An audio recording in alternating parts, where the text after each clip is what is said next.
Halo Pisces, saya dengan Madam Aza. Kita bacakan sekarang kartu tarotnya. Yang pertama adalah untuk karir, bisnis, ataupun peruntungan. Kartu yang keluar adalah High Priestess. Kalau ada yang bisa diubah, kalau misalnya ada perubahan yang bisa dilakukan, sebaiknya dilakukan saja. Ketika kartu High Priestess keluar, ini sebenarnya kita diminta untuk stop dulu, pause gitu, karena kayaknya ada yang harus diubah, arahnya harus diganti gitu ya, atau ada hal yang lebih baik lagi yang sedang kita tunggu gitu.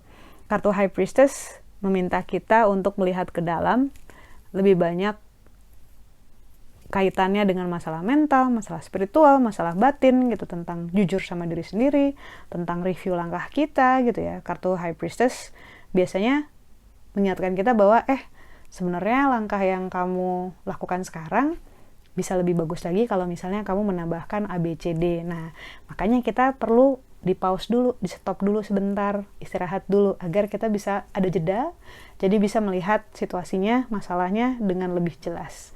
Kadang-kadang ya kalau kita terlalu dekat sama sesuatu atau kita berada di dalam sebuah tempat gitu, kita kebawa sama energinya, kebawa arusnya, kita nggak bisa nilai secara objektif.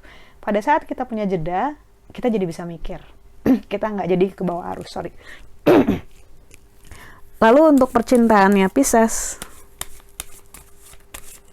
kartu yang diberikan adalah Wheel of Fortune. Ketika kartu Wheel of Fortune keluar, ini menunjukkan adanya roda peruntungan yang berubah, situasinya berubah, ada hal-hal yang kita harus beradaptasi, mungkin dia ada satu hal baru dalam hidupnya dia, kita juga ada hal yang harus kita lakukan, sudah masuk sebuah fase baru dalam hal relasi gitu ya, fase yang berbeda maksudnya, and it's okay.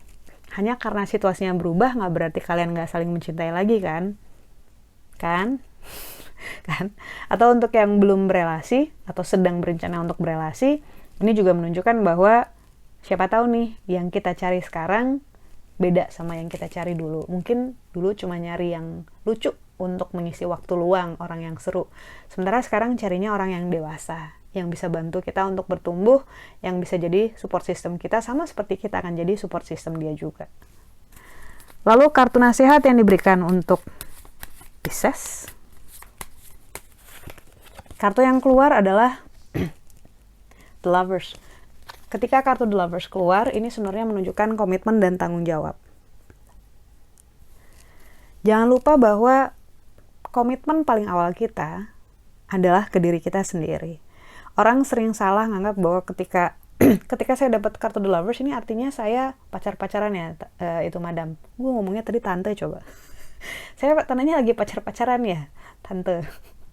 Enggak, itu kartu The Lovers ini adalah tentang komitmen dan tanggung jawab, di mana digambarkan oleh dua orang ini, pecinta. Kalau pecinta itu dia bikin kontrak itu soul, jiwa gitu. Jadi hati-hati kalau janji sama pacar, takutnya dicatat gitu. Bukan takutnya dicatat, pasti dicatat sih gitu. Nah, komitmen dan tanggung jawab ini paling utamanya adalah ke diri kita sendiri.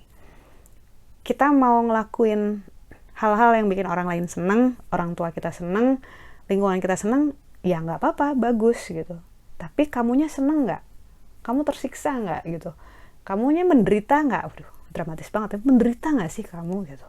Kalau kamu menderita, Mbak ya dipikir-pikir ulang gimana caranya supaya bisa dapetin jalan tengah di mana semuanya sama-sama enak. Ini nggak nyuruh kamu untuk ngelawan sama orang tua ya, enggak gitu. Cuman komitmen ke diri kamu sendiri, gimana sih caranya agar hidup kamu lebih baik lagi, kamunya lebih bahagia, kamunya lebih nyaman sama diri kamu sendiri gitu ya, kamunya lebih jujur sama diri kamu sendiri dan bisa sampai ke objektif yang kamu inginkan. Kartu The Lovers, focus on yourself, fokus ke dirimu sendiri, menjadi benar-benar jujur dan bisa melihat situasi yang sekarang seperti apa, situasi kita gitu ya, apakah kita benar-benar bisa melihatnya atau kita halu gitu, ngerasa bahwa kita sudah menjalani hidup kita yang ideal, padahal sebenarnya itu hidup orang lain yang kita jalani, ambisi orang lain yang kita jalani. Sekian bacaannya, semoga bermanfaat. Kita doakan hanya yang terbaik saja untukmu, utamanya semoga sehat selalu, panjang umur, kaya raya, bahagia, berkelimpahan segala hal yang baik dari Tuhan Yang Maha Esa. Terima kasih, bantu saya dengan cara di klik like-nya, subscribe, share, dan juga komen.